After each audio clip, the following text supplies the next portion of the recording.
శ్రీవంత్ గారు hi. Hi అండి. So నిజంగా చెప్పండి, ఫస్ట్ స్క్రిప్ట్ అనుకున్నప్పుడు మా రవి గారిని అనుకున్నారా? అంటే ప్రొడక్షన్ సైడ్ నుంచి అయితే ఒక పోలీస్ క్యారెక్టర్ ఉందన్నమాట. దానికి రాగానే యాజ్ యూజువల్ సార్ అన్నట్టుగా కాస్ట్ స్పెషలిస్ట్ అన్నట్టు ఆయనకే వెళ్ళింది ఫస్ట్ అది. బట్ నేను స్క్రిప్ట్ ఎప్పుడైతే స్టోరీ చదివిన వెంటనే, అంటే స్టోరీ రైటర్ వేరే అతను రాశాడు. So I took the screen play and other parts of it. So అది నేను చదివిన వెంటనే నాకు అనిపించింది అసలు ఐ థింక్ ఆ రోల్ రవిప్రకాష్ గారు చేయడం కన్నా this main role Seenu character Raviprakash garu చేస్తే చాలా డిఫరెంట్ ఉంటుంది. అంటే ఎవరు ఇంతవరకు ఆయన యాంగిల్లో చూడలేదు కదా.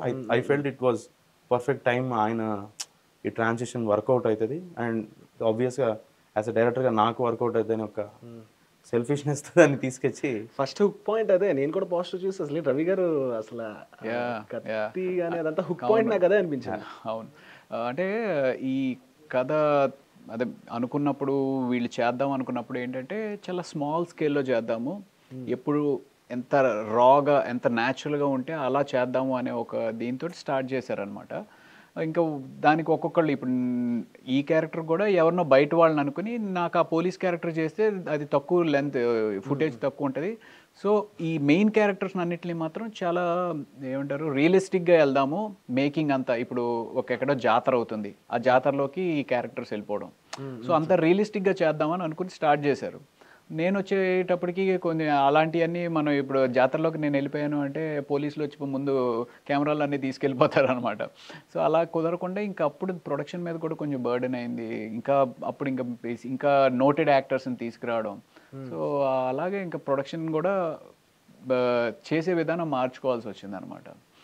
సో ఆ రకంగా ఇది కరెక్ట్గా ఎప్పుడు చేసాము, ఆ కరోనా సెకండ్ వేవ్ ఆ టైంలో చేస్తూ ఉన్నాము. అంతా భయంగా ఏమవుతుందో తెలియదు అన్నట్టు చేస్తూ ఉన్నాం అనమాట. మా సెట్ అయితే ఈవెన్ థర్డ్ వేవ్ కూడా ఎఫెక్ట్ అయింది. సో అంటే ఇంకా చెప్పాలంటే actually to be precise Pushpa కన్నా ముందు స్టార్ట్ అయింది అనమాట వర్క్ అయితే. రైటింగ్ అంతా సంథింగ్ అరౌండ్ 2020 జూన్ ఆగస్ట్ ఆ టైంలో స్టార్ట్ అయింది. అది ఫినిష్ అయ్యి మేము షూట్కి వెళ్ళే కలికి ఇయర్ ఎండ్ అయింది. బట్ అండ్ నెక్స్ట్ సిరీస్ అంతా ఫినిష్ చేయడానికి we took 1 year of time. 1 year of time పట్టింది almost from Jan to October దాకా టైం స్పెండ్. అంటే ఎప్పుడు మనం వింటూ ఉంటాం కదా, సినిమా ఏంటి అనేది డైరెక్టర్ ఒక్కడికే తెలుస్తూ ఉంటుందండి అని చెప్పి. యూనో హిచ్కాక్ ఎవరు అందా, హూస్ డైలాగ్ ఇస్ దట్, హిచ్కాకేనా? అంటే ఆ సినిమా ఏంటి అనేది, కంప్లీట్ సినిమా ఏంటి ఫ్రమ్ ఫస్ట్ టైటిల్స్ నుంచి లాస్ట్ రోలింగ్ టైటిల్స్ వరకు సినిమా ఏంటి అనేది డైరెక్టర్కే తెలుస్తుంది అనే దానికి రేవంత్ నిజంగా నాకు ఎగ్జాంపుల్. నాకు పర్టికులర్గా నేను ఎందుకంటే నాది త్రూ అవుట్ క్యారెక్టర్ అవడం వల్ల కూడా నేను క్లోజ్గా అబ్జర్వ్ చేసే ఛాన్స్ దొరికిందనమాట. ఈ సినిమాని, ఈ వెబ్ సిరీస్ని తను నమ్మాడు. షూట్ చేసినప్పుడు నేను కూడా సరేలే ఇదేదో ఒక సినిమా, వీళ్ళు ఏదో కష్టపడుతున్నారు, తాపత్రపడుతున్నారు, ఇది అసలు నిజంగానే అవుతుందా, అయిన తర్వాత ఎవరికన్నా అసలు అంటే ఏదో చిన్నపిల్లలు కొత్తగా వస్తున్నారు, ఏదో ఉత్సాహంతో చేస్తున్నారు అనేది తప్పితే తిను ప్రతి రోజు ఈవెన్ ఏది మధ్యలో ఆగిపోయి ప్రొడ్యూసర్స్కి అమ్మో ఇంకా దీని మీద మనం డబ్బు పెట్టగలమా, ఇది అసలు ఎప్పటికైనా ఎవరన్నా తీసుకుంటారా అనే ఆలోచన ఉన్నప్పుడు కూడా తిను నమ్మాడు. లేదు నేను దీన్ని చేస్తాను, చేసి చూపిస్తాను అని చెప్పి నాకు ఫస్ట్ ఆల్మోస్ట్ ఒక 1.5 year మేము టచ్లో లేము. అప్పుడు ఫోన్ చేసి ఒకసారి ట్రైలర్ చూపించి ఒకసారి రండి సార్ చూద్దాం అని చెప్పి చూపిస్తే స్టన్ అయిపోయాను అనమాట. మీరు వదిలేసి అంటే మీరు కూడా కొన్ని ఒక నేను ఇంకా ఇది అవ్వదు, ఇది ఏదో టైం పాస్ చేసాము, షూటింగ్ చేసాము, ఇది అయితే బయటికి రాదు అనే నమ్మకంతో ఉన్నాను నేను. బట్ తిను ఆ పట్టుదలతోటి నేను చేస్తాను అని నమ్మి దీన్ని బయటికి తీసుకొచ్చాడు. నిజంగా really proud of you, really proud of you. Yeah. So బేసిక్గా మీరు ఇన్ని ఫిల్మ్స్ చూసినప్పుడు చాలా మంది బౌండెడ్ స్క్రిప్ట్తో వెళ్ళరు. విన్న కథలు కూడా ఉన్నాయి, లైక్ మేబీ ఇంప్రవైజింగ్ అని చెప్పేసి బడ్జెట్ కాస్ట్ పెంచే వాళ్ళు చాలా మంది కనిపిస్తారు. అవును. Have you ever experience not about him? So ఈ సినిమాకి మాత్రం, అది వెబ్ సిరీస్కి మాత్రం బౌండ్ స్క్రిప్ట్ ఉండింది. ఇన్ఫ్యాక్ట్ నేను అంటే బికాజ్ నాకు సీనియారిటీ ఉంది, వీళ్ళు తర్వాత వాళ్ళు నెక్స్ట్ జనరేషన్ కాబట్టి సెట్ మీద ప్రాక్టికల్ ప్రాబ్లమ్స్ పాపం లిమిటెడ్ బడ్జెట్స్ తోటి చేస్తున్నాము, ప్రాక్టికల్ ప్రాబ్లమ్స్ ఉండేవి. సడన్గా వర్షం వచ్చేసేది. వర్షం వచ్చినప్పుడు ఏం చేస్తాము, మాకు ఆ లొకేషన్ ఏమో 6 o'clock వరకు పర్మిషన్ ఉండేది. సో వాళ్ళని బతిమాలుకోవాలంటే తెనే వెళ్ళాలి, అటు వెళ్ళాలి. అప్పుడు ఒక పక్క నుంచి వర్షం పడతా ఉంటుంది. ఆ వర్షం వస్తేనేమో లైట్స్ చుట్టూతో విపరీతంగా పురుగులు వచ్చేస్తూ ఉంటాయి. మనం డైలాగ్ చెప్దాము మంచి ఎమోషన్లో ఉండేటప్పటికి ఆ లైట్స్ వచ్చి ఆ పురుగులు వచ్చి డిస్టర్బ్ చేయడం. ఇన్ని ప్రాక్టికల్ ప్రాబ్లమ్స్ మీద నేను అప్పుడప్పుడు డైరెక్టర్ మీద కోపం వచ్చేస్తూ ఉండేది. అదేంటి నేను ఇది కాదు కదా, నేను డైరెక్టర్కి సపోర్టివ్గా ఉండాలి కదా అని నన్ను అంటే ఏమో వీళ్ళు ఏదో చేస్తున్నారు, అదేంటో నాకు అర్థమయ్యేది కాదు. అంటే ఈ సీన్ ఎక్కడొస్తుంది, ఈ సీన్ ఎందుకు బిహేవ్ చేయాలి ఏంటి అనేది నేను ఒక రకంగా అనుకుంటున్నాను, వీళ్ళు నాకు చెప్పట్లేదు అని అప్పుడప్పుడు అరుస్తూ ఉండేవాడిని. కానీ ఎంతో ఓపిక్గా ఎలా చేయించుకున్నారంటే చూసాక అర్థమైంది. యా యా యా నేను ఇంకే ఏ రకంగా ఇబ్బంది పెట్టాను చెప్పు. నిజంగా I really want to know. ఎందుకంటే అంటే నాకు ఎప్పుడు అనిపిస్తుంది ఏంటంటే నేను very producer director friendly actor అని చెప్పి నేను అనుకుంటా ఉంటాను. టు బీ ఫ్రాంక్ నాకైతే నాకు ఇబ్బంది అని అనిపించలేదు. బేసికలీ నాకు ఎందుకు ఇబ్బంది అని అనిపించలేదు అంటే నేనేం బిలీవ్ చేస్తానంటే యాక్టర్స్ మొత్తం స్టోరీ తెలిసింది అనుకోండి, అంటే ఇప్పుడు already he knows the climax ఇలా జరగబోతుందని తెలిస్తే the way this character behaves కంప్లీట్గా చేంజ్ అయిపోతుంది. సో నేను ఎప్పుడు ఎలా ప్లాన్ చేస్తానంటే I want that actor to be need to no basis అన్నట్టు ఉంటా. సో ఆ టైంలో ఆయన ఫ్రస్ట్రేటెడ్ బిహేవియర్ ఉంటుంది. ఏంటంత రివర్స్ అంటే ఇప్పుడు చాలా మంది ఏంటంటే క్యారెక్టర్స్ కింద ఇవ్వడానికి ముందు నుంచి మొత్తం లేదు అంటే దాని ముందర జరిగేది తెలిస్తే నాకు నో ప్రాబ్లం. ఓకే, ఈ సీన్ తర్వాత జరిగేవి తెలిస్తే I have that issue. Whole story ఎప్పుడు even he knows the wake story సార్కి, బట్ ఫుల్ స్టోరీ ఎప్పుడు చెప్పలేదు. ఈ సీన్లో ఈ క్యారెక్టర్ ఇలా బిహేవ్ చేయాలంటే ఐ వాజ్ వెరీ హ్యాపీ. ఆయన ఆ వాట్ ఎవర్ అన్కంఫర్టబుల్ అది నాకు అలా ఉపయోగపడేది. మొత్తం చెప్తారు కదా స్టోరీతో. అంటే ఇది ఎపిసోడ్ అవడంతో ప్లస్ ఇది నాకు ఫస్ట్ నెరేట్ చేసింది ఆ రైటర్ నెరేట్ చేశారన్నమాట. తను నెరేట్ చేయలేదు, రైటర్ నెరేట్ చేసి తర్వాత ఆన్ సెట్స్లో కలిశాను. అండ్ ఇక్కడ ఎలా ఉండేది అంటే నేను ఆర్పి పట్నాయక్ గారు ఒక మూవీ డైరెక్ట్ చేశారు, అది రిలీజ్ అవ్వలేదు. కాఫీ విత్ కిల్లర్ అని చెప్పి ఒక మంచి సినిమా, అది ఎందుకు రిలీజ్ అవ్వలేదు తెలియదు. కానీ అయితే ఆ సినిమా షూటింగ్ మేము 6 o'clock వరకు షూట్ చేసాం. ఇది వెబ్ సిరీస్ ఏమో ఈవినింగ్ 6 o'clock ఇక్కడ ఇది ప్యాకప్ అయిన తర్వాత అది ఇంచుమించుగా ఉప్పల్ దాటి ఎక్కడో చివర అనమాట. ఇక్కడి నుంచి నేను అక్కడికి వెళ్ళేటప్పటికి 9 అయింది, 3 గంటలు అయింది. అక్కడ 9 గంటలకి షూట్ చేద్దాం. ఇది 6 to 2 o'clock, evening 6 to night 2 o'clock call sheet. అక్కడికి వెళ్ళేటప్పటికి ప్రాక్టికల్ ప్రాబ్లం ఏంటి అంటే అది ఆ లొకేషన్ మీరు షూట్ చేయడానికి కుదరదు అని చెప్పి ఎవరో వచ్చి ఆపేయడానికి ప్రయత్నించారు. సో నేను 9కి వెళ్ళి 9:30కి షార్ట్కి వెళ్ళేటప్పటికి ఇంతలో ఈ గొడవ జరిగింది. మొత్తానికి మేము షూట్ చేయగలిగింది ఓన్లీ 2 hours అనమాట. బట్ ఆ 2 hours ఎంత ఫైట్ సీక్వెన్స్ అంతా షూట్ చేసాం. ఫైట్ సీక్వెన్స్ అంతా షూట్ చేసినప్పటికీ ఎంత ఫుటేజ్ వచ్చిందంటే 2 hours ఇంత చేసామా అని చెప్పి భలే అనిపించింది అనమాట. ఇన్ని లిమిటేషన్స్ తోటి వర్క్ చేయాల్సి వచ్చింది. I had very good team actually. మా డిఓపి రోహిత్ బచ్చు, సో అతనికి నాకు ఉన్న సింక్ కొంచెం ఎక్కువ అనమాట. తిను కూడా ఐఎమ్ ఆల్సో సినిమాటోగ్రాఫర్. హవాలాను ఒక వెబ్ సిరీస్ చేశా, అది కూడా ఇంతే. అది కూడా మీరు మీరు చూసింటే మీకు అర్థమవుతుంది. అక్కడ కూడా ఎవరికి యాక్టర్స్కి ఎంతవరకు చెప్పాలో అంతవరకు చెప్పడం, షూట్ చేయడం, అలాగే షూట్ చేసేవాళ్ళం. సో అక్కడ ఎక్స్పీరియన్స్ నాకు ఇక్కడ కొంచెం పనికి వచ్చింది. ఎస్పెషలీ ఒక సీన్ ఉంటుంది పర్టికులర్గా 6th episodeలో. ఐ థింక్ ఆ సీన్లో ఒక ఎమోషనల్ సీన్, అది ఐ థింక్ కూడా ఎక్కడ వచ్చిందో తెలియదు, చూడలేదు. ఇంకా చూసుకోలేదు మేము కూడా సిరీస్ ఇప్పుడు వచ్చి నేను చూడలేదు అనమాట. సో సార్ ఇంతకీ సీజన్ 2కి క్లిఫ్ హ్యాంగర్ తెలియదు, సీజన్ 1 ఎండింగ్ ఏం చేశాను అనేది సార్ కూడా ఇంకా question mark. So I want that surprise audience అందరికీ ఉండాలనే విషయంతోనే చాలా వరకు హైడింగ్ అనే చేస్తున్నాము వర్క్ అంతా. So I hope every one will love it. Ravi గారు, అదర్ దెన్ హిమ్, అదే చెప్పాను ఇందాలు అడిగాను కదా, బౌండెడ్ స్క్రిప్ట్ లేకుండా చూసిన డైరెక్టర్స్ చూసారా? నేమొద్దు, ఎప్పుడైనా చాలా చాలా చాలా మంది. ఏంటి మీ థాట్ ప్రాసెస్ ఏముండదు ఎప్పుడు చూస్తుంటే? అంటే వాళ్ళకి దాని మీద వాళ్ళ మీద నమ్మకం ఉంది. అవి హిట్ అయ్యావా ఎప్పుడైనా చూసినప్పుడు? లేదు. మీరేం నమ్ముతారు? నేనైతే డెఫినెట్గా స్క్రిప్ట్ చేతిలో పెట్టుకుని వర్క్ చేయడం కరెక్ట్ అని నమ్ముతాను. ఎందుకు అంటే ఎంత ఏదైనా సరే మనం అందరం హ్యూమన్ బీయింగ్స్, ఏదో చేద్దాం అనుకుని ఏదో ఆ పర్టికులర్ పరిస్థితి వల్ల మనం మర్చిపోతాం. అరే ఆ షార్ట్ చేద్దాం అనుకునో లేకపోతే ఈ డైలాగ్ ఇలా చేయాలి అనేది అనుకునేది మన మనుషులం కాబట్టి మనం మర్చిపోతాం. అది ఎందుకు చేసుకోవడం? అంత ప్రొడ్యూసర్ అనేవాడు మనని నమ్మి ఒక సినిమాకి ఇంత డబ్బు పెడుతున్నప్పుడు మన బాధ్యత కదా స్క్రిప్ట్ అనేది చేతిలో పెట్టుకుని పని చేయాలి అనేది నాకు ఓవరాల్గా సినిమా మీద హయ్యెస్ట్ రెస్పెక్ట్ ఉండేది ప్రొడ్యూసర్ మీద. ఆ ప్రొడ్యూసర్ అనేవాడే లేకపోతే ఏదీ లేదు, సినిమాయే లేదు. సో మనం కాపాడుకోవాల్సింది ప్రొడ్యూసర్ని అనేది నా ప్రైమరీ థింకింగ్లో ఫస్ట్ వచ్చేది అది అనమాట. ప్రొడ్యూసర్ అనేవాడిని మన వల్ల ఎటువంటి ఇబ్బంది కలగకూడదు. అంటే 6 గంటలకు చెప్పాడు అంటే మనం 6 గంటలకు అక్కడికి వెళ్ళిపోవాలి. ఎందుకంటే ఇది నాకు పర్టికులర్గా కేవి ఆనంద్ గారు అని చెప్పి డైరెక్టర్ ఉన్నారు. అసలు ఎంత అద్భుతమైన డైరెక్టర్ అంటే ఆయన యాక్చువల్గా సినిమాటోగ్రాఫర్ కదా, సినిమాటోగ్రాఫర్. ఆయన ప్రేమదేశం ఆయన కదా, ప్రేమదేశం, శివాజీ ఇది బాస్. సో అసలు ఆయన ఫోటోగ్రఫీ కానీ ఎంత పర్ఫెక్ట్గా చేస్తారో, ఎంత అద్భుతంగా చేస్తారో అందరికీ తెలుసు. కేవి ఆనంద్ గారు ఒకరోజు నేను ఆయనతోటి మాట్రాన్ అని చెప్పి తమిళ్లో ఒక సినిమా చేశాను, అలాగే కాపాన్ అని చెప్పి 2 సూర్య గారు. సో కాపాన్ షూటింగ్ చేసినప్పుడు కెమెరా పట్టుకుని పరిగెత్తుతున్నారు. ఆయన డైరెక్టర్, 3 కెమెరాలు ఉండేవి. సో ఆయన డైరెక్టర్ అయినప్పటికీ ఒక కెమెరా పట్టుకుని పరిగెత్తుతుంటే సార్ ఎక్కడ పరిగెత్తున్నారంటే లేదు కెమెరా అటు సైడ్ పెట్టాలి, నేను పరిగెత్తుతున్నాను, వెళ్ళాలి తర్వాత మాట్లాడతాను, కెమెరా తీసుకుని వెళ్ళిపోయారు అనమాట. తర్వాత సాయంత్రం అడిగాను, సార్ ఏంటి సార్ మీరు పట్టుకుని పరిగెత్తున్నారు ఏంటి అంటే, లేదు రవి, ప్రొడ్యూసర్ మన నమ్మి ఇంత డబ్బు పెడుతున్నారు, ఎంత ఖర్చు అవుతుందో తెలుసా, 1 డేకి ప్రొడక్షన్ కాస్ట్ ఎంత అవుతుందో తెలుసా అని చెప్పి ఆయన అన్నారు.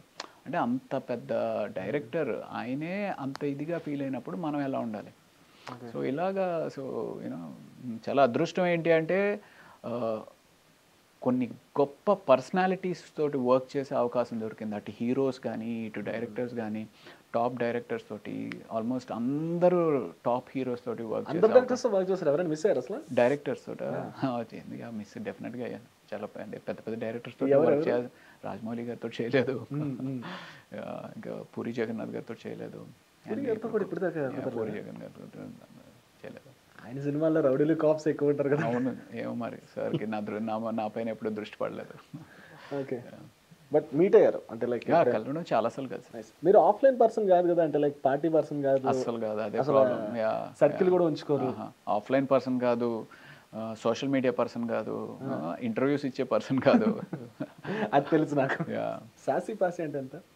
సాసీ ప్యాసీ అది యాక్చువల్గా మేము ఆ రోజు 405 అనే దానికి వర్డ్ వేరే ఉందన్నమాట. అక్కడ యాక్చువల్ ఇది వేరే అనమాట. అయితే డైరెక్టర్ గారి స్కిల్ అది, శ్రీను వైట్ల గారు వాళ్ళకున్న జడ్జిమెంట్ ఎంత పర్ఫెక్ట్గా ఉంటుంది అంటే, ఎక్కడో సార్ తప్పు చెప్పడం కరెక్ట్ కాదు కదండి సార్, ఆ నెంబర్ ఇంకోటి అయినప్పుడు, ఆ వర్డ్ ఇంకోటి అయినప్పుడు మనం ఇలా సాసీ ప్యాసీ అని చెప్తామంటే, లేదబ్బా థియేటర్లో ఇదే పండుతుంది అని చెప్పేసి.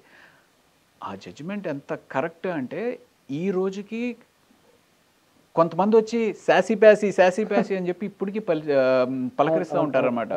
జనరల్ పబ్లిక్ ఈ రోజుకి నన్ను పలకరించేటప్పుడు సాసీ ప్యాసీ తోటి పలకరిస్తారు. ఇప్పుడు మీకు కూడా అది మైండ్లో ఉంది అంటే ఆ డైరెక్టర్ తాలూకా యాక్చువల్లీ అది నెంబర్ అయినా అసలు నెంబర్ కాదు, మోసం చేశారు. అంటే ఆ జడ్జిమెంట్ అనమాట. ఇది ఆడియన్స్లోకి రీచ్ అవుతుంది, ఈ రైమింగ్ బాగుంది అనేది కరెక్ట్ అనిపించిన తర్వాత. మనోడు సెల్ఫ్ ఇంప్రూవైజేషన్స్ ఏమైనా చేశాడా? సెల్ఫ్ చేసినట్టున్నారు, చాలా చేసినట్టున్నారు. ఇంట్రో సీన్ ఒక్కటి చేశాను సార్, నాకు తెలిసి ఇంట్రో సీన్ ఒకటి, క్లైమాక్స్ ఒకటి ఇంప్రూవైజ్ చేశా. అది ఆన్ సెట్ అంతే. ఆ రెండే మొత్తం సిరీస్ మొత్తానికి చేసింది.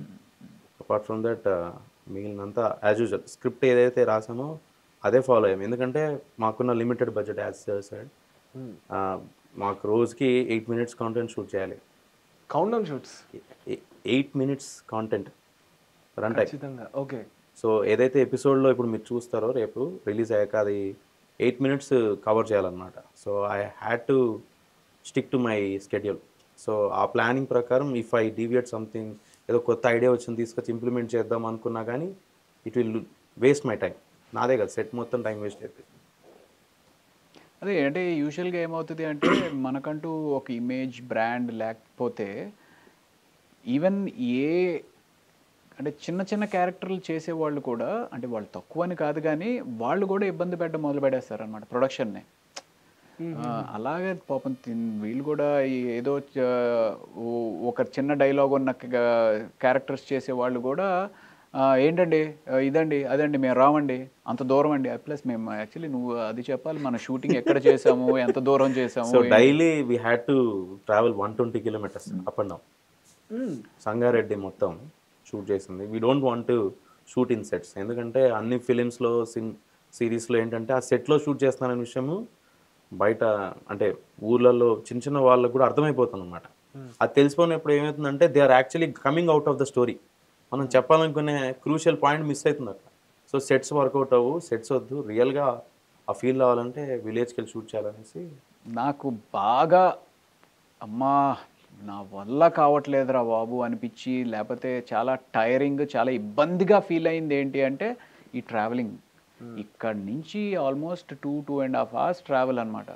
వెళ్ళి అది షూట్ చేసుకుని మళ్ళీ సాయంత్రం తిరిగి వచ్చి కేవలం ఏదో పడుకుని పొద్దున్నే బ్రష్ స్నానం చేసి వెళ్ళడానికి ఇంటికి వచ్చినట్టు అనిపించేది. పడుకోవడం తక్కువ, మేబీ 5 hours ఎంత పడుకోవడం, పొద్దున్నే మళ్ళీ బయలుదేరడం. అక్కడ ఏంటి అంటే అది ఊరు పల్లెటూరు, అక్కడ పడుకుని అంటే బోర్డింగ్ ఏది ఉండేది కదా ఫెసిలిటీస్. సో కంపల్సరీ వెనక్కి రావాలి. ఇక్కడ నుంచి అక్కడికి వెళ్ళి ఈ ట్రావెలింగ్లోనే అలసిపోయేవాళ్ళం. అక్కడికి వెళ్ళి అబ్బా వచ్చామా అని అనుకునేడం అనమాట. అయితే సెట్కి ఫస్ట్ నేనే వెళ్ళేవాడిని, లాస్ట్ నేనే వెళ్ళాను బయటకి సెట్ నుంచి. సార్ ఫిల్మ్ సిటీ కూడా అంతే కదా సార్, ఇక్కడ నుంచి హైదరాబాద్లో మీరు వెళ్ళాలంటే అంటే ఫిలిం సిటీ ట్రావెల్ వేరు. అవుటర్ రింగ్ రోడ్ ఎక్కేసేస్తే ప్లెజెంట్గా అని వెళ్ళిపోతుంది. ఇదేంటి సంగారెడ్డి లోపలికి వెళ్ళేటప్పటికి వెళ్ళేదే చిన్న చిన్న సందుల్లో నుంచి వెళ్ళడం అనమాట. ఆ గల్లీల్లో నుంచి వెళ్తా వెళ్తా సడన్ బ్రేక్, పెద్ద పెద్ద స్పీడ్ బ్రేకర్లు, పెద్ద పెద్ద గొయ్యలు గోతులు, వాటిలో కారు పడి పడుకుందామా అనుకునే లోపల ఎగిరి ఇది అవ్వడం. సో ఆ ట్రావెలింగే యాక్చువల్లీ ఈ సిరీస్ నిజామాబాద్ వెళ్ళే రోడ్ ఉంటుంది కదా, అప్పుడు కన్స్ట్రక్షన్ అవుతుంది ఆ road. So now it is proper అయింది, కానీ రోడ్ మేము వెళ్తున్నప్పుడు అంటే అది లేకుండా అంత 4 lane చేస్తా ఉన్నారు, అంత అలసిపోయే వాళ్ళం కాదు. అదొక మేజర్ థింగ్. ఇప్పుడు ఇందాక తను అన్నట్టు 8 minutes అన్నారు కదా, ఇస్ ఇట్ అంటే లైక్ ప్రతి సినిమాకి ఇలా ఒక టార్గెట్ ఏమైనా ఉంటాయా? అంటే లైక్ చేయరు. యాక్చువల్లీ టార్గెట్ పెట్టుకొని చేయగలిగితే you can actually save money for producers, that is a task. So అయితే మనం we have to stick to the schedule. అదే స్క్రిప్ట్లో రాసింది కాకుండా అడిషనల్గా ఏదైనా చేస్తున్నామంటే ఆ రోజు హాఫ్ డే ఎగిరిపోయిందని అర్థం. సో అంటే ఆ టార్గెట్ కింద ఆ స్టైల్లో వర్క్ చేసినాం కాబట్టి we're in the safe zone. Sir మీరు వర్క్ చేసిన fastest director other than him, ఆయన ఆల్రెడీ చెప్పాడు ఇప్పుడు 8 minutes అని. డైరెక్టర్ అంటే డెఫినెట్లీ శ్రీను వైట్ల గారు ఐ థింక్ చాలా చాలా గ్రిప్పింగ్గా చాలా ఫాస్ట్గా చేస్తూ ఉంటారు. అంటే వాళ్ళకి ఆ సీనియారిటీ మీద లేదు. యాక్చువల్లీ ఇంకో director I should mention KS Ravikumar గారు. కేఎస్ రవికుమార్ గారు జయసింహ అని చెప్పి ఒక సినిమా చేసాం అనమాట. అయితే నాకు బాలకృష్ణ గారితో ఈ షూటింగ్ చేసినప్పుడు ఇంకొక క్యారెక్టర్ కావాలి మనకి, ఆ క్యారెక్టర్ ఉంటే ఏదో చిన్న ఎమోషనల్ సీన్ ఏదో వేయచ్చు ఈ క్యారెక్టర్ తోటి అన్నట్టు ఏదో అనుకుని ఆల్రెడీ వాళ్ళు వైజాగ్లో 7 days నుంచి షూట్ చేస్తూ ఉన్నారు. 7 days నుంచి షూట్ చేస్తున్నా. నాకు సడన్గా ఫోన్ చేసి ఇలా బాలకృష్ణ గారి సినిమా ఉంది అన్నట్టుగా ఫోన్ చేసి సరే అని చెప్పి వెళ్ళిపోయాను. వెళ్ళిపోయిన తర్వాత ఈ 7 days ఏదైతే షూట్ చేశారో ఆ చేసిన 7 days వర్క్లో నేను కూడా ఉంటా. అలా మ్యాచ్ చేశారు ఆయన. అంటే డైరెక్షన్ మీద ఆ క్రాఫ్ట్ మీద ఆయనకి ఎంత గ్రిప్ అంటే, రవి అక్కడ నుంచి ఆ పిల్లర్ దగ్గర నుంచి ఇలా చూస్తున్నట్టు ఇటు సైడ్ చూడు అని చెప్పి ఇప్పుడు నవ్వు ఇలాగ చెప్పి టప్ప టప్ప టప్పమని చేయించారు. ఆ 7 days అన్ని సీన్స్లోనే నేను ఉన్నా అనమాట. చేసిన దాంట్లో ఈ క్యారెక్టర్ని కూడా పెట్టేశారు. సో నిజంగా అలాంటి సీనియర్స్ డైరెక్టర్ చాలా చీటింగ్ చేస్తారు. ఆ డైరెక్టర్ కేఎస్ రవికుమార్ గారితో వర్క్ చేసింది కూడా విపరీతమైన సాటిస్ఫాక్షన్. డైరెక్షన్ అంటేనే టైము ప్లేస్ చీట్ చేయడం. అండ్ గూఢాచారి అడివిశేష్ తను. Sir how is working with Adivi Sesh sir? అంటే వి లిజన్ అంటే లైక్ బయట మేము వినేది తప్ప హీస్ అంటే ఆయన స్క్రిప్ట్ రాస్తారు, డైరెక్షన్ చేస్తారు, సో ఆయన కూడా యాక్ట్ చేస్తుంటారు కదా. హౌ డూ యూ ఫీల్ అంటే ఒక ఎనర్జెటిక్ పర్సన్, ఒక ఆ థాట్ ఉన్న పర్సన్తో, అండ్ బయట నేను విన్నది ఏంటంటే ప్రొడ్యూసర్కి చాలా తక్కువ బడ్జెట్లో మంచి ప్రోడక్ట్ ఇచ్చే పర్సన్ కానీ పేరు వచ్చింది. అవును. యువర్ పర్స్పెక్టివ్ అంటే నేను ఫస్ట్ డే షూటింగ్ చేసినప్పుడు ఇక్కడే చేసాము, హైదరాబాద్లో షూటింగ్ చేసినప్పుడు తను లేడు. యాక్చువల్లీ తంది అందులో గూఢచారిలో ఒక చిన్న ఆడియన్ని డీవియేట్ చేయడం కోసం అన్నట్టు నేను తన ఫాదర్ క్యారెక్టర్ లాగా ఉంటుంది. సో తనతో కాంబినేషన్ లేదనమాట. సో తన సెట్ మీద వచ్చేసి ఆ ట్రాలీ తోయడం, ఒక చిన్న షార్ట్స్ వేసుకుని వచ్చి ఉండాలి అన్నట్టుగా ఆ సెట్లో ఉండి తను ఈ సెట్ వర్క్లో డైరెక్టర్ హెల్ప్ చేస్తూ ఉండేవాడు అనమాట. సో అంటే కొన్నిసార్లు ఏమనిపిస్తుంది అంటే ఏదో మనం కావాలని ఇన్వాల్వ్ అవ్వడం అన్నట్టుగా అనిపిస్తుంది. సో ఫస్ట్ డే నాకు అనిపించింది ఓహో ఏదో కావాలని ఇన్వాల్వ్ అవుతున్నాడు అన్నట్టు అనుకున్నా.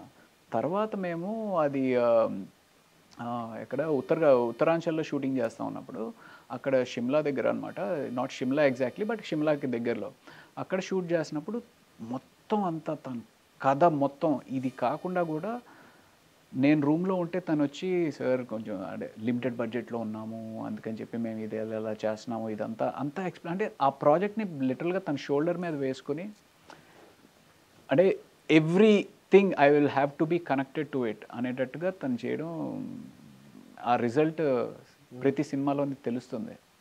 తను అంత డెడికేటెడ్గా ఉండి ప్రతి దాంట్లోని తన ఇన్పుట్స్ ఇవ్వడంతో అది తను ఆ వర్క్లో రిజల్ట్ తెలుస్తుంది అనమాట.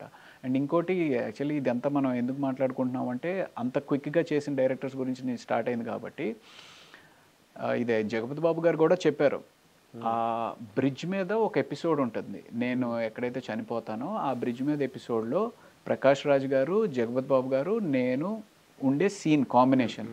సో మేము షూటింగ్కి వెళ్ళినప్పుడు ప్రకాష్ రాజ్ గారు ఒక్కరే ఉన్నారు, జగపతి బాబు గారు లేరు. అంటే జగపతి బాబు గారు ఎపిసోడ్ మొత్తం ఆల్రెడీ తను షూట్ చేసి పెట్టేసుకున్నాడు. సో ఆ దాన్ని పర్ఫెక్ట్గా మ్యాచ్ చేసి ఇదే మాట జగపతి బాబు గారు కూడా నేను ఏదో ఇంటర్వ్యూలోనో లేకపోతే స్టేజ్ మీదో చెప్పినప్పుడు విన్నాను అనమాట. నన్ను మోసం చేశాడు అడివిశేషు, నేను లేకుండానే షూట్ చేసేసి నా తర్వాత ప్రకాష్ రాజ్ గారు కాంబినేషన్స్ అంతా షూట్ చేశారు అని చెప్పేసి కూడా చెప్పారు. సో అది కూడా I felt very very nice. మీరు అలా చీటింగ్ చేసిన ఉన్నాయా? సిరీస్లో మాకు ఆ స్కోప్ రాలేదు, రిక్వైర్మెంట్ లేకుండా ఉండే. కానీ పెద్ద చీటింగే చేశారు ఆయన, స్టోరీ చెప్పకుండా తీసేసారు, అదేదో ఒక విచిత్రం సినిమా లాగా. అంటే సినిమాకి అది వర్కౌట్ అవుతుంది కానీ అంటే అలా చేయకూడదు. కానీ ఐ థింక్ వెబ్ సిరీస్కి we have that scope. Actors కూడా ఏంటంటే ఈ క్యారెక్టర్ ఆర్క్ సో ఇక్కడ స్టార్ట్ అవుతుంది ఇక్కడ ఎండ్ అవుతుంది అనేది వరకు తెలిస్తే ఐ థింక్ చాలా బాగుంటుంది. అంతకన్నా ఎక్కువ తెలిసింది అనుకోండి beyond okay this character behaves in a different way, I want that candid moment. రియలిస్టిక్గా చాలా కొత్తగా ఉండాలి స్టైల్ ఆఫ్ మేకింగ్ కానీ యాక్టర్స్ బిహేవియర్ కానీ అని అంటే వీ వాంటెడ్ దట్ ఫ్రెష్నెస్. అది రావాలంటే I think he doesn't need to know అని అనిపించింది. సారీ సార్, అంటే ఐ థింక్ ఇదే ఫస్ట్ టైం నేను చాలా అసలు ఏ సీన్ చెప్పేవారు కాదు కరెక్ట్గా అక్కడికి వెళ్ళిన తర్వాత. అది దానికి తోడేంటి అంటే ఈ ఎపిసోడ్స్ కదా, ఏ ఎపిసోడ్లో ఎక్కడి నుంచి వస్తుంది ఆ స్క్రీన్ ప్లే ఏంటి ఏం అర్థమయ్యేది కాదు. నేను ఫస్ట్ ఇనిషియల్గా కొంచెం కమిటెడ్గా డెడికేటెడ్గా ఇది ఎక్కడ వస్తుంది ఇది అది తర్వాత వచ్చిన తర్వాత ఓకే ఏదో చేస్తున్నారు చేయని మనం ఎందుకు వాళ్ళని ఇబ్బంది పెట్టడం మనం కూడా ఓవర్ ఇన్వాల్వ్ అవ్వడం ఎందుకు అన్నట్టుగా ఇంకా సరే వాళ్ళు ఏం చెప్తారు చేయడం అన్నట్టు చేశాను అనమాట. సార్ ఇప్పుడు కొంచెం ఛాన్స్ తీసుకున్నా, లీనియస్ తీసుకుని ఇప్పుడు దొరకరు కాబట్టి నేను ఒక చిన్న ర్యాపిడ్ ఫైర్ తీసుకుంటా, చాలా ఫ్రీగా చెప్పండి. ఫిల్మ్స్ గురించి అడుగుతా, అదర్ దెన్ దట్ ఏం లేదు. హీరోస్తో memories. Okay, first Mahesh Babu గారితో స్టార్ట్ చేద్దాం. ఇఫ్ మీకు ఆయన ఫ్లాష్ వేస్తే ఏం గుర్తొస్తుంది ఆయన గురించి, మీరు జరిగిన సిచ్యువేషన్ ఎనీథింగ్? ఆయన సెన్స్ ఆఫ్ హ్యూమర్, అంటే సెట్ మీద అయితే sense of humour. Sense of humour. Any prank చేశారా ఏమైనా? అంటే ఆయన ఒకసారి స్టార్ట్ చేశారంటే విపరీతమైన జోక్స్, అంటే పక్కన ఉన్న వాళ్ళ మీద విపరీతమైన జోక్స్ వేస్తూ ఉంటారు. అది ఎవరికి తెలియదు, స్క్రీన్ మీద అయితే కనపడదు కానీ బట్ అసలు విపరీతమైన జోక్స్ చేయిస్తారు అనమాట పక్కన ఉన్న వాళ్ళని. అసలు మీ మీద ఏమైనా పడిందా? లేదు, మేబీ నా మెడిసిన్ ఏదైతే డిగ్రీ ఉందో దానివల్ల నేను ఒక్కడిని మాత్రం ఎప్పుడు చెప్పకూడదు. లేదు ఏం లేదు ప్లీజ్ పర్లేదు ఏం లేదు. సెన్స్ ఆఫ్ హ్యూమర్ మాకు తెలుసు ఆల్రెడీ. ఈరోజు మార్నింగ్ రాజమౌళి గారు ట్వీట్ చూశాను. అవునా? ఓకే, పాపం దొరికిపోయారు ఆయన కొన్నేళ్ళ వరకు. రైట్. తారక్ గారు ఫ్రెండ్లీ అంటే యా ఫ్రెండ్షిప్ ప్రాబబ్లీ. మీరు వెళ్ళిన వెంటనే నువ్వు నా ఫ్రెండ్వి అనే ఫీలింగ్ క్రియేట్ చేస్తారు. యువర్ మైండ్ అంటే ఎగ్జాంపుల్ జరిగిన ఎగ్జాంపుల్స్ ఏమైనా? అంటే మీరు ఇంటరాక్ట్ అయినా సరే ఆయన మిమ్మల్ని పలకరించే విధానం ఎలా అనిపిస్తుంది అంటే మీకును ఆయనకి ఏదో చాలా పరిచయం ఉంది అనే ఒక కంఫర్ట్ జోన్ ఇచ్చేస్తారు. So Tarak maybe friendship. Kalyan గారు అత్తారింటికి దారేది. కళ్యాణ్ గారు అత్తారింటికి దారేది అప్పటికి కళ్యాణ్ గారు యాక్చువల్లీ జల్సాలో బాగా ఎక్కువ ఇంటరాక్షన్ జరిగింది. కళ్యాణ్ గారు పవర్ అంటే ఏంటి ఆ పవర్ ఏం, బికాజ్ ఆయన ట్యాగే పవర్ స్టార్ కాబట్టి పవర్ ఏంటి అంటే ఆయన ఐస్లో ఉన్న పవర్. మీకు త్రివిక్రమ్ గారికి ఏంటి ఎక్కడ అంటే మీరు ఆల్రెడీ ప్రీవియస్ ప్లేసెస్లో చెప్పారు, ఇంకా రాసేసుకున్నారా ప్రతి సినిమాలకు? అసలు లేదు, ఏం లేదు. లాస్ట్ మూవీ మిస్ అయ్యాను, దానికి అలా వైకుంఠపురంలో లేను. బాధ అనిపిస్తుంది. ఎప్పుడు నేను అనుకునేవాడిని, రే ఇండస్ట్రీలో నీకంటే ఎవరన్నా ఉన్నారా అంటే ఎస్ నా వెనక త్రివిక్రమ్ ఉన్నారు అని అనుకునేవాడిని. కాకపోతే కొన్ని అడిగారా ఎప్పుడైనా మరి కనిపించినప్పుడు? లేదు, ఈసారి మంచి కనపడలేదు సార్, చాలా బిజీ అయిపోయారు. అంటే పెద్ద పెద్ద ప్రాజెక్ట్స్ ఉంటున్నాయి కాబట్టి. అలా వైకుంఠపురం మిస్ అయ్యాను, గుంటూరు కారం మిస్ అయ్యాను. అది మళ్ళీ మహేష్ బాబు గారు మూవీ. నెక్స్ట్ మళ్ళీ మహేష్ బాబు, అందులోని మహేష్ బాబు గారు, అందులోని మహేష్ బాబు గారి మూవీ. అంటే డెఫినెట్గా నాకు సూట్ అయ్యే క్యారెక్టర్ ఉంటే పిలుస్తారు అనే నమ్మకం అయితే ఉంది. అంటే ఆఫ్లైన్ ఏమైనా మీకు త్రివిక్రమ్ గారితో అంత పరిచయం ఉందా అందుకనా? అలా అని కాదు, నేను అప్పుడు శుభవేళ నా ఫస్ట్ మూవీ ఏదైతే ఉందో అప్పుడు కరెక్ట్గా త్రివిక్రమ్ గారు ఒక చాలా high standard most sorted out writer అనమాట. ఇంచుమించుగా అదే టైం 98, 97 టైంలో త్రివిక్రమ్ సార్ కూడా కెరియర్ స్టార్ట్ అయితే నాది 2000. సో ఇంచుమించుగా ఒక సమకాలికులు అవడం చేత ఇది. ఓకే. చరణ్ గారు? చరణ్ కంపాషనేట్. అంటే పక్క వాళ్ళకి ఏమైనా కావాలి అంటే ముందు తను అర్థం చేసుకుని ఓ వాళ్ళకి అది కావాలనుకుంటా చూడు ప్రొవైడ్ చేద్దాం అనే ఒక ఇది ఉంటుంది. ఓకే. ఈయన గురించి ఏం చెప్తారు మీరు చెప్పండి. యాక్చువల్లీ నాకు తెలిసి షూట్లో నేను తెలుసుకున్నాను కానీ ఇంటర్వ్యూలో సార్ గురించి ఎక్కువ తెలుసుకున్నా. అవునా? యా, ఐ థింక్ సార్ అంటే నాకు తెలిసినంత వరకు ఏంటంటే ఆయన సెట్కి వచ్చిన యాజ్ లైక్ ఇంత నేను నీడ్ టు నో బేసిస్ లాగా నేను అంటే ఓకే స్ట్రిక్ట్గా ఆయన చెప్పకూడదు అనే విధంగానే ఒకవేళ నేను సైలెంట్గా నా పాటు నేను తిరిగినా కానీ ఆయన ఏ రోజు అంటే ఆయన ఫ్రస్ట్రేట్ అయినా అంటున్నారు కానీ I never felt it basically. నేను but he's I was actually I'm secret admirer actually ఆయనకి. నేను ఒక సినిమా ఎడిట్ చేశాను అనమాట, పేరు I don't want to tell that film. ఈయన సినిమా యాక్చువల్ ఆ సినిమాలో ఈయన చేసింది ఇది చూసి నేను చాలా ఇంప్రెస్ అయ్యాను. ఎందుకంటే I have seen the entire offline rush. ఆ కట్ అంటే మేము చేసిన కట్ బయటికి రాలేదు, బట్ ఆ డిఫరెంట్ కట్ బయటకు వచ్చింది థియేటర్. ఆ సినిమా నేను ఎడిట్ చేశా. అది చేసినప్పుడు ఈయన ఆఫ్లైన్ ఫుటేజ్ నేను ఏదైతే చూసినా ఐ ఫెల్ట్ లైక్ అది ఇంత మంచి యాక్టర్ అనవసరమైన పిచ్చి రోల్స్ అన్నీ వస్తున్నాయి అని చాలా ఫీల్ అయ్యా. So that is where I actually like him. అంటే అప్పుడు పోలీస్ది ఎప్పుడైతే మా స్టోరీలో డిస్కషన్ జరిగినప్పుడు అరే ఈయన చేయాల్సింది ఇది కాదు, నేను ఆల్రెడీ ఒక సినిమా ఎడిట్ చేసిన, అసలు ఆయన యాక్టింగ్ అందుకు మీకు I think I wanted to see అంటే he has a very good scope. బాగా యాక్ట్ చేస్తారు, హీ అండర్స్టాండ్ దట్ క్యారెక్టర్. లేదు ఈ క్యారెక్టర్కి ఇలా ఇంతవరకు లైన్ కావాలి, ఈ లైన్లో నడుస్తుంది అని అంటే ఆ లైన్ అంటే అట్లా అర్థం చేసుకునే యాక్టర్స్ దొరకడం చాలా కష్టం. అంటే ఇన్ ద సిరీస్ ఎంటైర్ సిరీస్లో చాలామంది యాక్టర్స్తో పనిచేసినాం. అరౌండ్ 48 మెంబర్స్ క్యాస్ట్ ఉన్నారు, న్యూ ఓల్డ్ అందరూ కొంచెం ఎక్స్పీరియన్స్ ఉన్న వాళ్ళు ఉన్నారు, అసలు ఎక్స్పీరియన్స్ లేని వాళ్ళు కూడా చాలామంది ఉన్నారు. అందరితో చూస్తే I had more professional experience with him. అందుకే తక్కువ టైం స్పెండ్ చేసామని సార్. ఆల్రెడీ ఆయన చెప్పడం ఏమంటే నేను పోయి ఆయన సీన్ పేపర్ చదవని అర్థమైపోతులే అనే ఉద్దేశంతోనే నేను తక్కువ టైం స్పెండ్ చేశాను. థ్యాంక్ యూ సో మచ్ గారు, నా గురించి ఇన్ని మంచి మాటలు ఉన్నాయి, ఇన్ని మంచి థ్యాంక్ యూ. 2 క్వశ్చన్స్ వచ్చాయి మనోడు మాట్లాడితే. స్క్రీన్ పేపర్ అడుగుతారు ఇప్పటికే? నేను ఫస్ట్ వెళ్ళిన వెంటనే షూటింగ్ లొకేషన్ పెద్ద మూవీస్ కూడా లొకేషన్కి వెళ్ళిన వెంటనే కాస్ట్యూమ్ మేకప్ కన్నా ముందు సీన్ పేపర్ ఇవ్వండి అంట. ఏమో ఏదైనా మంచిదైనా చేయడానికి వస్తుందేమో, ఎంత బాగా చేయొచ్చు అనేది ఒకటి ఉంటుంది. సో అందుకని ఫస్ట్ వెళ్ళిన వెంటనే సీన్ పేపర్ ఎవరా అని అడుగుతాను.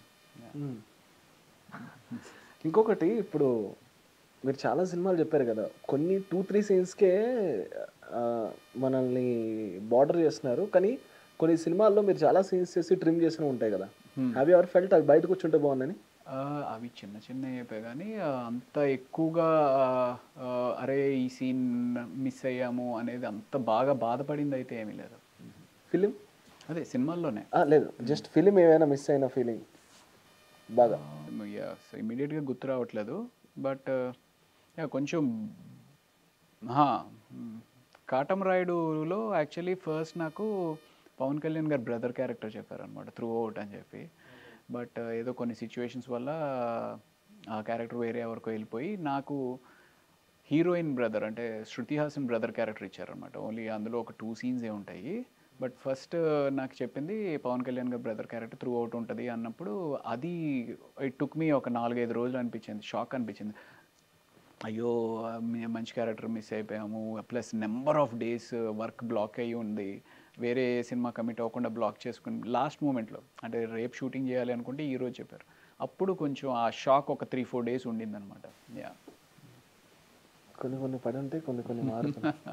రైట్. టైం పర్ఫెక్ట్ టైం కోసం వెయిటింగ్. ఈ కోబల్ ఇవ్వాలని కోరుకుంటున్నాను. మేము కూడా అదే. ఎవరు ఇండస్ట్రీ ఫ్రెండ్ అంటే గుడ్ ఫ్రెండ్ ఎవరు ఉన్నారు? నాకు డైరెక్షన్ సైడ్లో క్రిష్ గారు బాగా మంచి ఫ్రెండ్ అనమాట. అండ్ యాక్చువల్గా not only friend, he is my mentor. యాక్టింగ్లో డిఫరెంట్ అప్స్ అండ్ డౌన్స్. ఒక సీన్ చేసినప్పుడు ఆ సీన్లో అప్ ఎంత ఉండాలి, డౌన్ ఎంత ఉండాలి, ప్లస్ ఆ సీన్ చేసినప్పుడు మన పర్ఫార్మెన్స్లో ఆ బ్యాక్గ్రౌండ్ స్కోర్ కూడా తెలియాలి మనకి. ఆ బ్యాక్గ్రౌండ్ స్కోర్ ఎలా వస్తుంది అనే దాని ప్రకారంగా నీ పాజెస్ ఉంటాయి. ఆ పాజెస్లో ఆ స్పేస్ ఇచ్చినప్పుడే మ్యూజిక్ డైరెక్టర్కి ఆ బ్యాక్గ్రౌండ్ స్కోర్ ఇంత సబ్జెక్ట్ని చెప్పింది కూడా క్రిష్ గారు. అంటే యాక్టర్ నిజంగానే మనం బీజిఎంను కూడా ఆలోచించుకొని చేస్తుంటారా? అంటే అది మనం చేస్తున్న దాన్ని డైరెక్టర్ గైడ్ చేయాలి. ఆ గైడ్ చేసే దాన్ని కూడా నాకు ఇక్కడ ఈ స్పేస్ కావాలి ఎందుకంటే బ్యాక్గ్రౌండ్ స్కోర్ పడుతుంది అన్న ఎర్లీ డేస్లో ఏదైతే గమ్యం ఫస్ట్ మేము గమ్యం చేస్తున్నప్పుడు, అలాగే వేదం చేస్తున్నప్పుడు అలాగా నేను ఆయన దగ్గర నుంచి చాలా నేర్చుకున్నాను. డైరెక్టర్ గారు క్రిష్. ఇంట్రెస్టింగ్. అంటే నాకు తెలియదు అంటే లైక్ అదే. అండ్ ఇదొక్కటే ఇక్కడే కాదు, నేను ఇది గమనించింది పిసి శ్రీరామ్ గారి దగ్గర. పిసి శ్రీరామ్ ఇష్క్ అని చెప్పి ఒక సినిమా చేస్తున్నాము, విక్రమ్ కుమార్ డైరెక్టర్ గారు, నితిన్ హీరో. ఇష్క్ సినిమా చేసినప్పుడు నాకు ఇది ఒకటి వెంటనే వావ్, ఓ కెమెరామ్యాన్ ఇంత ఆలోచిస్తారా అనిపించింది పిసి శ్రీరామ్ గారి దగ్గర. అదేదో ఒక షార్ట్ చేస్తా, నువ్వు ఒకసారి దీని ముందు సీన్ చెప్పు అని చెప్పి డైరెక్టర్ గారిని అడిగారు.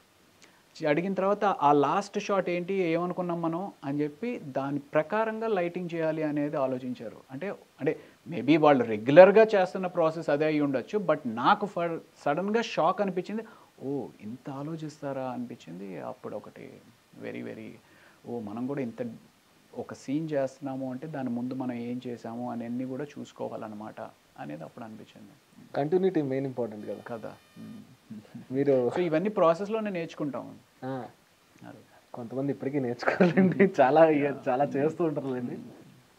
అంటే ఫర్ ఎవర్ లెర్నర్లా ఉంటారు. అది నాకు నచ్చింది యాక్చువల్లీ. ఆ పాయింట్ ఇందాక చెప్పలేకపోయాడు, ఇప్పుడు చెప్తున్నాను. ఎవరు ఏదైనా హీరోకి ఆ క్రాఫ్ట్ మీద పట్టున్న హీరోని చూసిన హీరో? ఇంచుమించుగా అందరికీ క్రాఫ్ట్ మీద ఉంటుంది.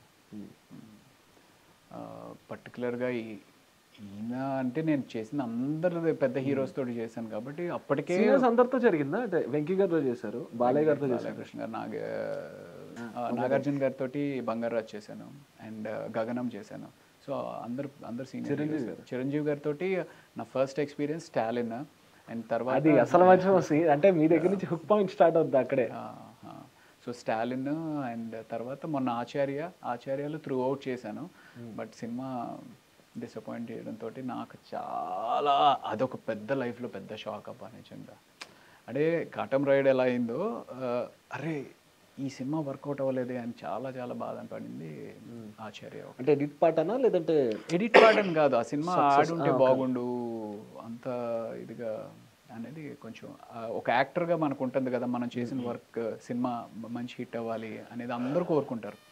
ఆ సినిమాలో వర్క్ చేసిన ప్రతి ఒక్కరూ కోరుకునేది ఏంటంటే ఆ సినిమా హిట్ అవ్వాలి. సో అందులో నీ రోల్ పెద్ద ఇదిగా లేకపోయినప్పటికీ మనం కోరుకునేది అదే. అది నాకు కొంచెం నేను ఫ్రాంక్గా ఒకటి అడుగుతాను బోల్గా. శివ గారు, కొరటాల శివ గారు అప్పటి వరకు సూపర్ హిట్లు ఇచ్చిన డైరెక్టర్. ఒక టైంలో మంచి హిట్లు ఇస్తున్నారు, అసలు ఒక్కటి కూడా ఫ్లాప్ రాని డైరెక్టర్లో లిస్ట్లో ఇన్ని కూడా పెట్టారు. ఒక ఆచార్య మూవీ అనే ఫ్లాప్ వచ్చేసరికి ఆయన్ని క్రిటిసైజ్ చేసిన వాళ్ళు కూడా ఉన్నారు. అవును, మీరు ఆయనతో వర్క్ చేశారు కాబట్టి మీరు ఆయన పర్స్పెక్టివ్లో ఏం చెప్తారు? నేను వర్క్ చేసిన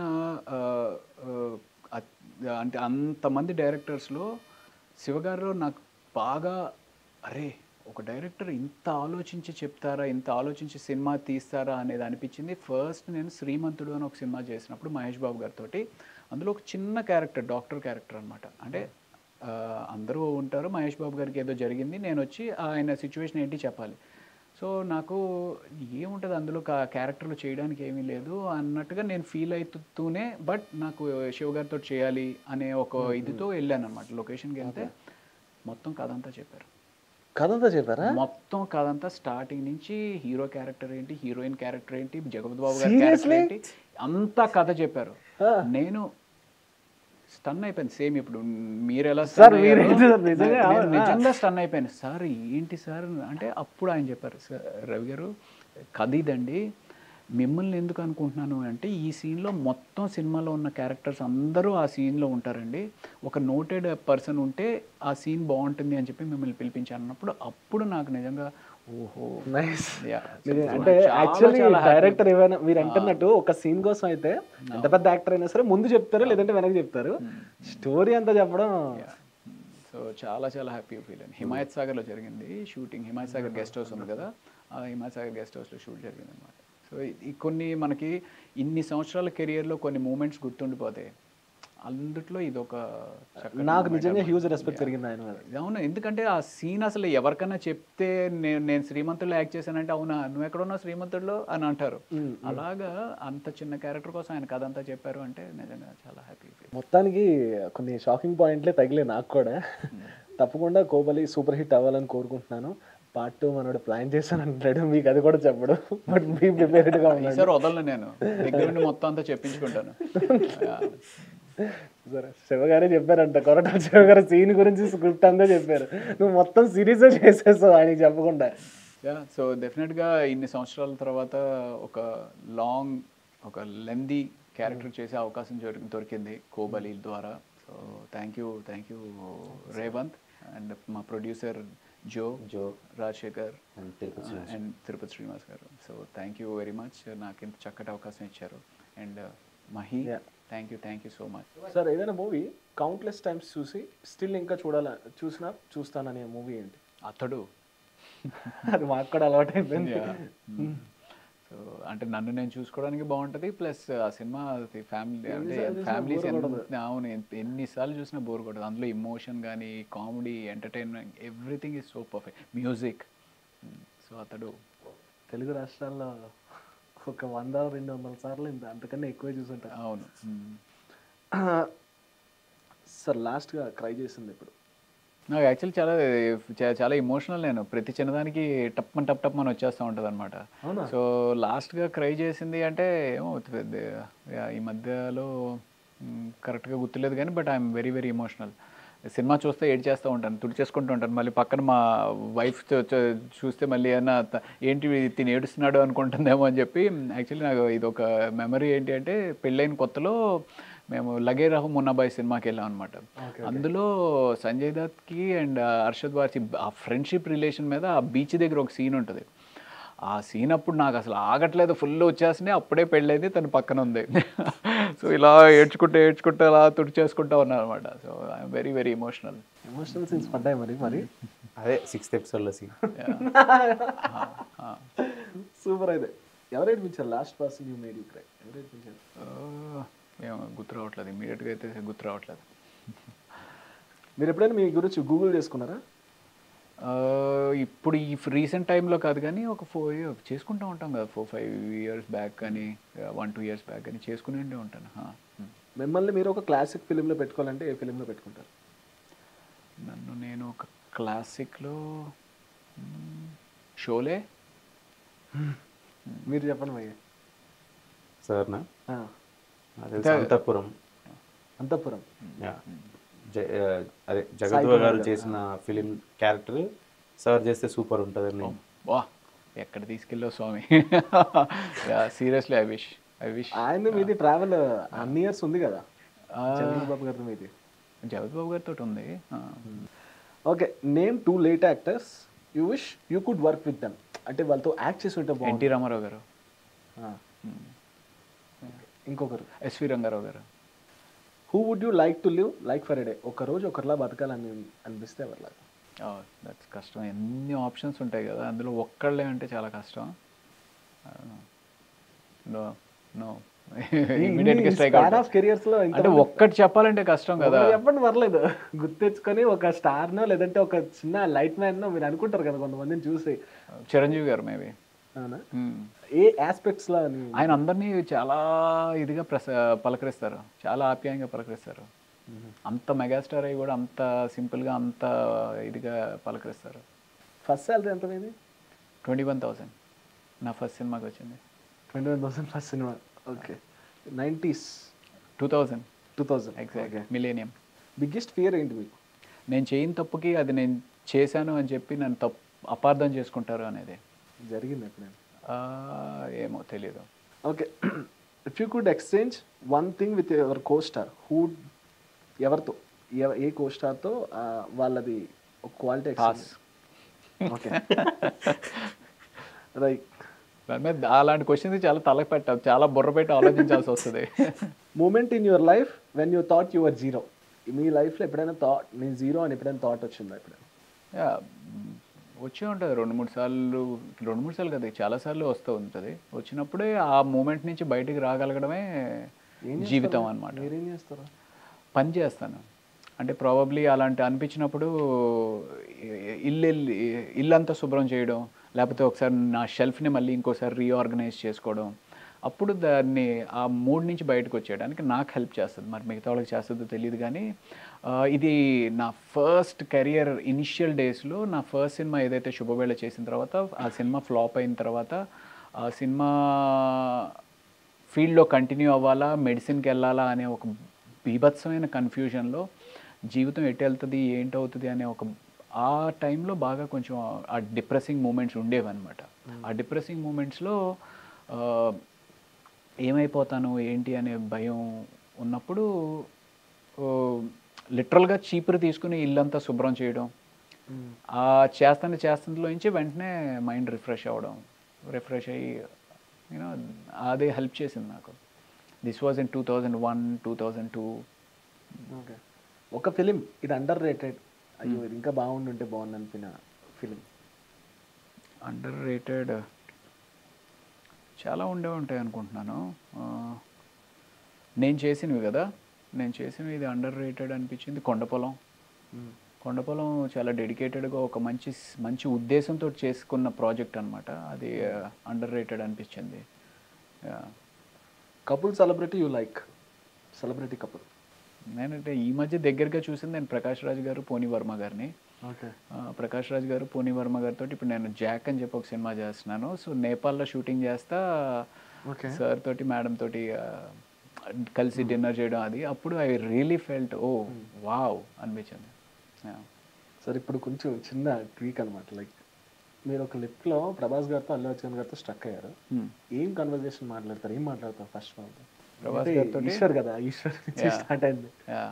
భయ్యా ఏంటి భయ్యా, ప్రభాస్ గారితో అయితే ఏంటి ఈశ్వర్ తర్వాత మళ్ళీ కలిసి పనిచేయడానికి అవకాశం లేదు, ఎప్పుడు, హౌ, వెన్ అనేది ఒకటి. అల్లు అర్జున్ గారితో అయితే మనం చేసిన సినిమాలు అన్నీ సక్సెస్ సినిమాలే కదా, మళ్ళీ ఎందుకు చేయలేకపోతున్నాం? ఎందుకంటే యూజువల్గా ఏ హీరోతో అయితే మనం ట్రావెల్ చేసినప్పుడు ఆ సినిమాలు హిట్ అయినాయి అంటే ఒక తెలియని సెంటిమెంటును ప్లస్ యూనో ఒక పాజిటివ్ వైబ్ కూడా ఉంటుంది అనమాట.